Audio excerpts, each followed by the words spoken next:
ఏ విధంగా ఉందంటే వాస్తవంగా కొన్ని సినిమాలు, పాత సినిమాలు, అదేవిధంగా కొన్ని క్రిమినల్ సినిమాలలో బహిరంగంగా హత్య జరిగినా కూడా ఆ వాస్తవంగా చుట్టూ ఉన్న వాళ్ళు చూసి కూడా చెప్పకపోవడం అనేది చాలా సినిమాల్లో చూస్తాం.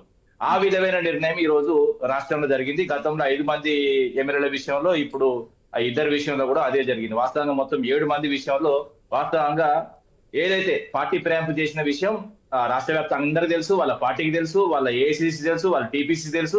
అదే విధంగా వాస్తవంగా జనాలకు కూడా తెలుసు. కానీ ఏంటంటే స్పీకర్ ఏదైతే చేతి గుర్తు చేతిలోకి వెళ్ళిపోయిండు కంప్లీట్ గా. వాస్తవంగా ఏదైతే పక్షపాత ధోరణితో ఉండదు ఒక స్పీకర్, కానీ ఇప్పుడు పక్షపాతంగా నిర్ణయం తీసుకున్నాడు. సరే, ఇంకోటి ఏంటంటే స్పీకర్ ఏం అతీతుడు కాదండి.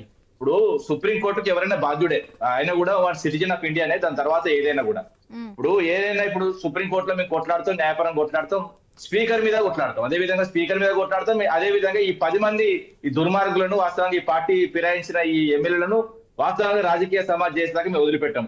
ఎందుకంటే చాలా అంశాలు తీసుకుంటాం. ఎందుకంటే మామూలుగా వీళ్ళు ద్రోహం చేసిన ద్రోహం కాదండి. ఇప్పుడు మేము చేర్చుకున్నప్పుడు కూడా వాస్తవంగా వచ్చి అందరూ కూడా ఒప్పుకున్నారు. ఎందుకంటే 2014లో మా రాష్ట్రం ఏర్పడినప్పుడు, 2015లో మేము పార్టీ ఫిరాయింపులు చేసినప్పుడు కూడా నేను నిజాలు ఒప్పుకుంటా. ఎందుకంటే ఓ పక్క రాష్ట్ర ముఖ్యమంత్రి దగ్గర అయితే 50 లక్షలు తీసుకొని వచ్చి కూలగొట్టికి ప్రయత్నం చేస్తే ఆ సమయంలో మేము కూడా యాంటీ డిఫెక్షన్ లాక్ అనుగుణంగా 1/3 మేము తీసుకోవడం జరిగింది.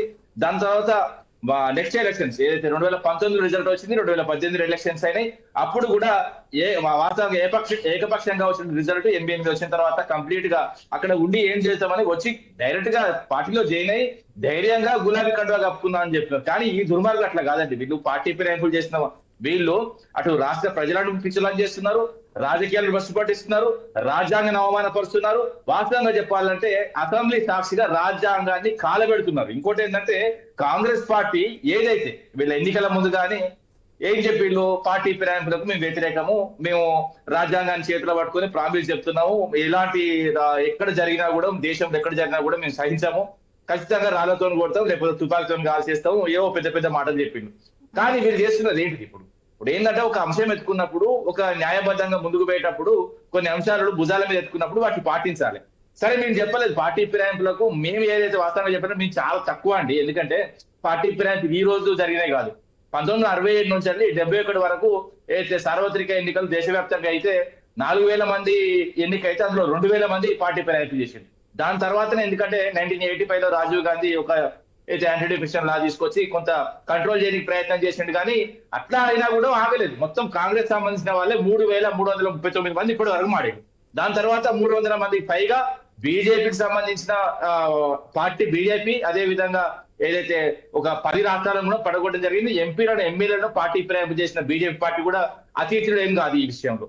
ఏంటైతే ఇప్పుడు పార్టీ ఫిరాయింపుల చట్టంలో లుసుగులను ఉపయోగించుకొని రాజకీయ లబ్ధి కోసం, స్వలాభం కోసం ఏదైతే వీళ్ళు చేస్తున్న వికృత క్రీడ, వాస్తవంగా ప్రజలు అంత తెలివి తక్కువ ఏం కాదండి. ఇప్పుడు ఏంటంటే వీళ్ళు ఎందుకు ఎన్నికలకు పోతలేరు, ఎందుకు రాజీనామా చేస్తారంటే వాళ్ళు వాస్తవంగా ఓటుతో సమానం చెప్తారు.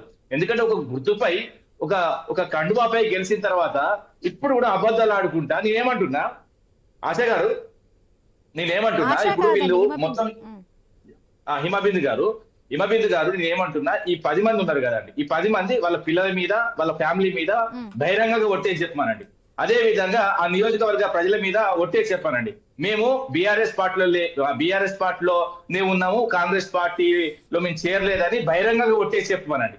ఇక నిజంగా దానికంటే ఇక పెద్దది ఏం లేదండి. వాళ్ళమైనా ఇప్పుడు ప్రజలకి సమాధానం చెప్పాలి కదండి. ఇంత దుర్మార్గమైన పరిస్థితి అండి. ఇప్పుడు వాళ్ళు ఏదైతే బీఆర్ఎస్ ఎల్పీ మీటింగ్ అటెండ్ గారు, బీఆర్ఎస్ సంబంధించిన మీటింగ్స్ అటెండ్ గారు, ఆఖరికి కాంగ్రెస్ పార్టీకి సంబంధించిన కండువాలు వేసుకుంటారు, కాంగ్రెస్ పార్టీ ఫ్లెక్సీలు వేసుకుంటారు, కాంగ్రెస్ పార్టీ మీటింగ్ లో అటెండ్ అవుతారు. అదే విధంగా నియోజకవర్గ ప్రజల ముందు మేము అభివృద్ధి కోసమే మారినామని చెప్తారు. ఇంత దుర్మార్గమైన పరిస్థితులు రాష్ట్రంలో నీకు ఎప్పుడు చూడలేదండి. వాస్తవంగా ఇంతకుముందు కూడా పార్టీ మారినామని చెప్పుకున్నారు. కానీ కాంగ్రెస్ వచ్చిన తర్వాత పార్టీ మారి కూడా పార్టీ మారలేదని ఏదో ఒక వికృత కూడా. ఇంకోటి ఏంటంటే స్పీకర్ ని కూడా పిచ్చోలు చేస్తున్నారండి. నేను మొన్న గతంలో కూడా చెప్పాను. ఎందుకంటే వర్గాలు కూడా మర్చిపోయే పరిస్థితి తీసుకొచ్చిండు. ఒక మంచి వ్యక్తిని, ఒక దళిత బిడ్డను చైర్లో కూర్చోబెట్టి ఆ సీట్ను అవమానపరిచి ఆయనే వాస్తవం చెప్పాలంటే ఆ దళిత బిడ్డకు కలంకం తీసుకొచ్చినట్టు ప్రయత్నం చేస్తున్నారు. ఎందుకంటే ఆయన వాస్తవంగా చెప్పాలంటే ఆయన స్వతహాగా నిర్ణయం తీసుకుంటే కనబడట్లేదు. కాంగ్రెస్ పార్టీ మొత్తం ప్రెషర్ తో తీసుకున్న నిర్ణయం.